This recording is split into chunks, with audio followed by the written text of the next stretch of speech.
La semana pasada yo falseé la realidad. A ver, me hicieron una pregunta que a mí me parecía que la respuesta era lógica. Y de hecho la respuesta mía es correcta en espíritu, en la letra, pero no en el espíritu. La idea es la siguiente. Me dijeron, oye, ¿es cierto que una vez Rusia le pagó, la Unión Soviética, le pagó a Pepsi-Cola con un portaaviones, un cargamento de botellas de Pepsi-Cola? Y dices, no. Primero que nada, como comentábamos, los portaaviones soviéticos eran horrorosos. Un amigo mío, hace poco estábamos hablando precisamente cuando los ucranianos hundieron el Moskva en el Mar Negro. ¿En el Mar Negro fue? Sí, creo que sí.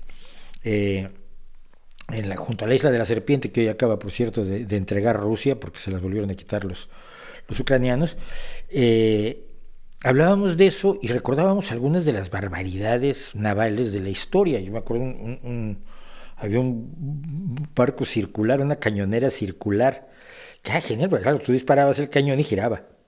Entonces no servía de mucho, fueron los famosos barcos circulares que se diseñaron en Rusia, en la Rusia zarista. Y los portaaviones soviéticos tenían que llevar remolcadores porque se averiaban a cada rato y amenazaban con hundirse y había que remolcarlos de regreso a puerto.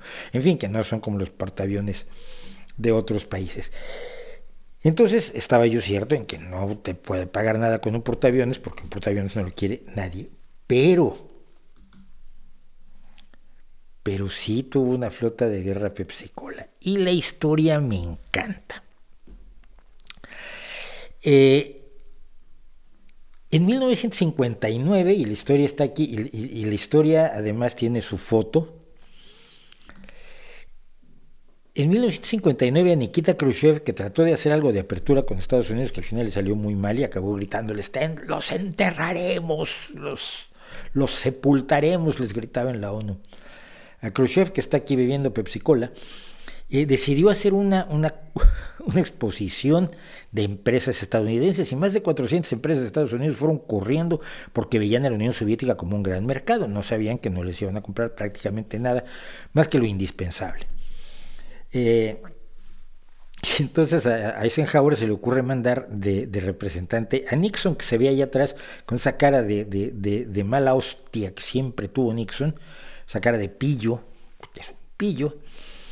Y recibió a Nikita Khrushchev, imagínate, el vicepresidente de Estados Unidos recibe al secretario general del Partido Comunista de la Unión Soviética y primer ministro del país para que visite la exposición, y acabaron discutiendo capitalismo contra comunismo y tirándose las cosas a la cabeza.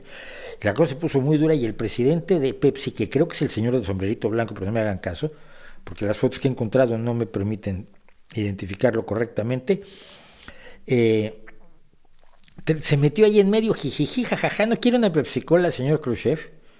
Y Khrushchev dijo, mira, para quitarme de encima este aplasta, porque no aplasta Nixon, lo que sea. Se bebió la Pepsi-Cola y dijo, esto está bueno. Acto seguido,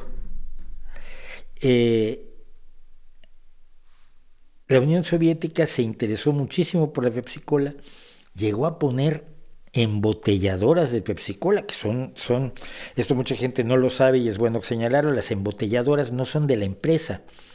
Cuando tú haces una huelga porque Coca-Cola o Pepsi-Cola hicieron alguna barbaridad y tú haces una huelga contra la embotelladora de Pepsi-Cola de tu pueblo, de tu región, en realidad estás haciéndole una huelga al empresario de tu región que tiene esa embotelladora.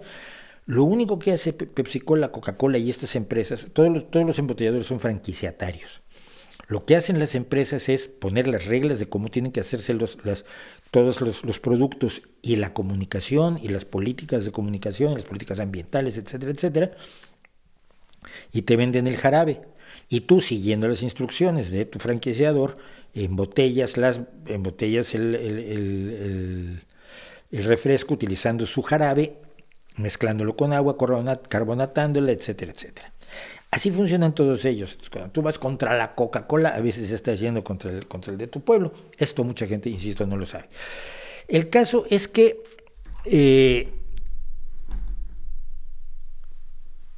les gustó. Les gustó la Pepsi y dijeron, pues no tenemos con qué comprarte Pepsi, pero te ofrecemos vodka. Y el presidente de Pepsi, que decía, esto me parece muy bien, lo que él quería era hacer negocio, a como diera el lugar, recibió una gran cantidad de vodka desde 1959 hasta la década de 1980, o sea, más de 20 años cambiando Pepsi-Cola por vodka. Pero a fines de los 80 ni había suficiente vodka porque se estaban tomando, según tengo yo aquí, 1,000 millones de botellas de Pepsi-Cola los soviéticos todos los años. Salud.